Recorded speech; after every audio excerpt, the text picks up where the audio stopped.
love and desire and attachment goes back to the early 1900s. One of the classic studies on this is entitled Love and Desire. It was published in 1912 and really focused on two opposing themes within romance. One is love, which in that paper was really meant to include attachment and dependence or interdependence between individuals, right?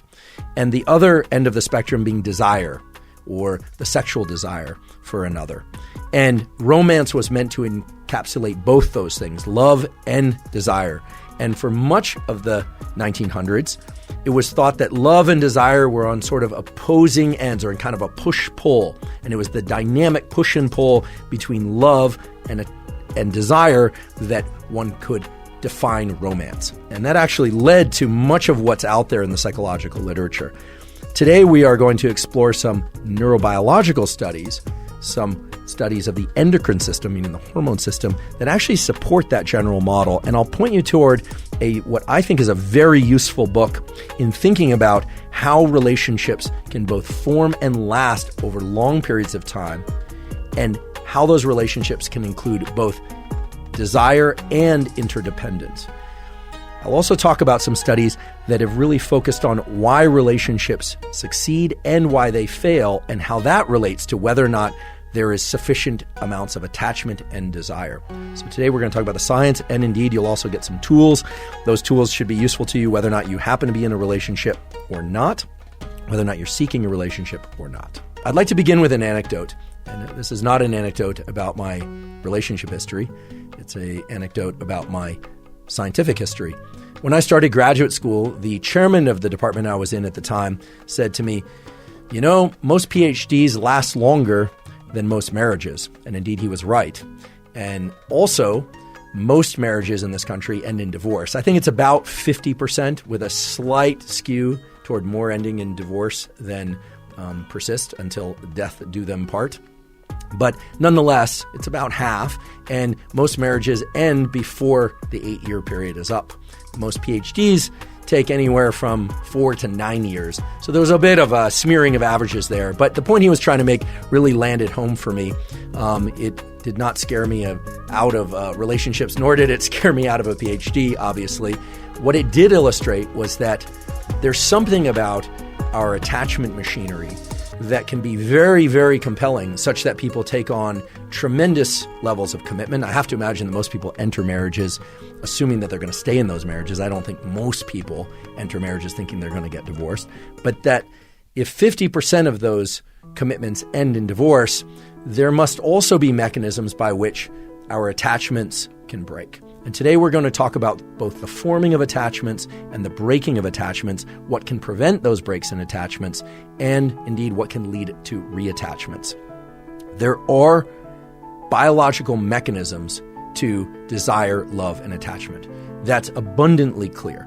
Now, there's a robust and very large literature in animal models. What I mean by that are field studies and laboratory studies in primates of different kinds, such as macaque monkeys or bonobos.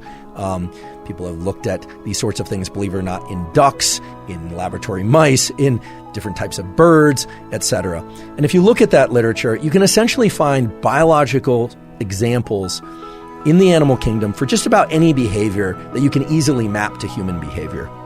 So, for instance, there's a species of animal called the prairie vole. In one portion of the United States, this prairie vole species is monogamous. They only mate with one other prairie vole, only raise young with one other prairie vole for their entire life. And in another region of the United States, the same species of animal, the prairie vole, will mate with many individuals. They're non-monogamous.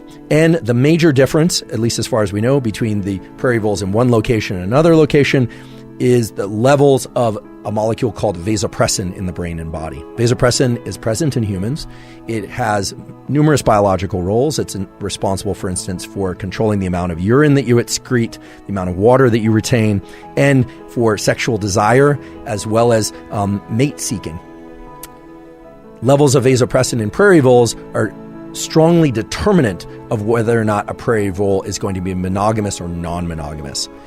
Why do I raise this? Well, I raise this because the literature on prairie voles is quite beautiful and has been discussed quite a lot in the popular press. You can look it up with an easily just web engine search. You'll find lots of information about this, lots of news articles about this, and lots of interpretations as to how vasopressin might be involved in similar or different mechanisms in humans. Now, I don't have a problem with mapping animal studies to humans. I think there's certainly a place for that. But if we just sort of lean back and look at the giant mass of studies in animals and their mating behavior and their mate selection behavior, you can essentially find examples of anything. You can find examples of polygamy. You can find examples of cheating, of infidelity. You can find examples of all sorts of different behaviors that in your own mind you can map to human behavior. But it's really hard to make the leap from animal models to humans in any kind of direct way. And so thankfully, there's been tremendous work done in the last mainly 20 years or so, looking at human mate selection, human desire, human love, and human attachment.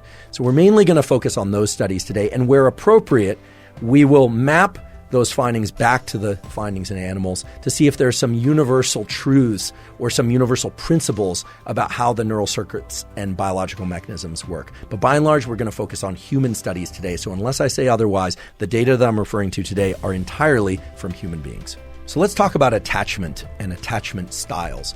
And this will offer you the opportunity to answer some important questions for yourself, such as, what is meaning your attachment style in relationship? One of the most robust findings in the field of psychology is this notion of attachment styles. And this was something that was discovered through a beautiful set of studies that were done by Mary Ainsworth in the 1980s, in which she developed a laboratory condition called the strange situation task. Now, the strange situation task has been studied over and over again in different cultures, in different locations throughout the world, and in preparing for this episode, I actually spoke to 3 different psychologists. I spoke to a psychoanalyst, I spoke to a cognitive behavioral psychologist, and I actually spoke to a psychiatrist, not a psychologist, but a psychiatrist with a medical degree, and asked, is the strange situation task and the various attachment styles that emerge from that task, are those still considered valid? And indeed, all 3 of them said, if ever there was a literature in psychology that is absolutely tamped down and has a firm basis in both data and real-world principles and real-world examples, it's this notion of attachment styles. So what is the strange situation task? The strange situation task involves a parent, typically a mother in the studies that were done, but a parent or other caregiver bringing their child, their actual child, into a laboratory, and there's a room with a stranger. And the mother enters the room with the child, and there's some toys in the room, and typically the mother and the stranger will talk. Obviously, the stranger is part of the experiment. It's not just some random person off the street. And the child is allowed to move about the room. They can observe the mother interacting with the other person or not. They can play with toys or not. But then at some point, the mother leaves. And then at some point later, designated by the experimenter, the mother comes back. And what is measured in these studies is both how the child, the toddler, reacts to the mother leaving and how the child reacts to the mother returning at the end of the experiment. And oftentimes this will have 2 or 3 different phases where the mother will bring the child in, then leave, then come back in and leave. There are also studies in which the behavior of the child with the stranger is also examined. So there are a lot of variations of this, but the basic findings are that toddlers, children, fall into 4 different categories of attachment style, and that these attachment styles can predict many features of adolescent, teen, young adult, and even adult attachment styles, not in strange situations of the sort that I just described, but in romantic attachments. I should mention also that attachment style is plastic, meaning it can change across the lifespan.